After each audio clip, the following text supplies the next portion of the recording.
बिस्मिल्लाहिर्रहमानिर्रहीम। अस्सलाम वालेकुम नाजरीन, एमआर न्यूज़ से मैं हूं ताहिर अब्बास बलोच। अब तक की ताज़ा तरीन हेडलाइंस। छोटे और दरमियाने कारोबार के लिए बड़ी सहूलत मिल गई। मुल्क की पहली SME पॉलिसी वफाकी काबीना से मंजूर हो गई।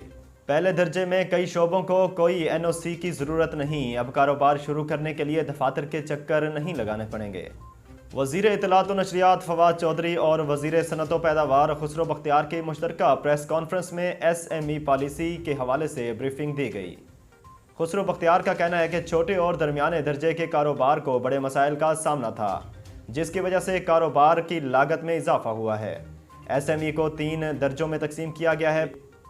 नाजरीन, सियालकोट से खबर शामिल करते चलें, जहां पर तेज़ रफ्तार गाड़ी मोटरसाइकिल सवार से टकरा गई। ये वाक़या सियालकोट के इलाके गढ़घोर रोड पर पेश आया, जहां गाड़ी और मोटरसाइकिल के तसादम से 20 साला एतजाज़ मौके पर जाँ बहक हो गया। नामालूम कार सवार हादसे के बाद मौका से फरार होने में कामयाब हो गया।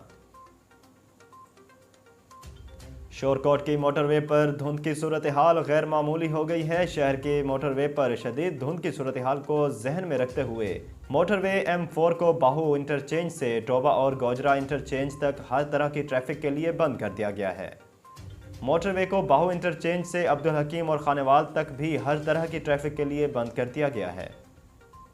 मोटरवे पुलिस का कहना है कि जैसे ही धुंध की सूरत हाल बेहतर होगी, वैसे ही मोटरवे को ट्रैफिक के लिए खोल दिया जाएगा। मोटरवे पुलिस ने शहरियों को इस सूरत हाल में हिदायत देते हुए कहा कि धुंध में फोग लाइट्स का इस्तेमाल करें और सामने वाली गाड़ी से मुनासिब फासला रखें। सजावल में दोस्ती ना रखने पर नौजवान ने 12 साला लड़के को गोलियां मार दी और फरार हो गया। सजावल में बड्ढो टालपर के मकाम पर नौजवान सतार मलाह ने दोस्ती ना रखने पर होटल में बैठे हुए 12 साला लड़के ज़ीशान जस्कानी को अगवा करने की कोशिश की। ज़ीशान ने मुज़ाहमत की, जिस पर मुल्ज़मान ने फायरिंग करके उसे शदीद ज़ख्मी कर दिया। नाज़रीन, एमआर न्यूज़ बुलेटिन से फ़िलहाल इतना ही। अपने मेज़बान ताहिर अब्बास बलोच को दीजिए इजाज़त। अल्लाह हाफ़िज़।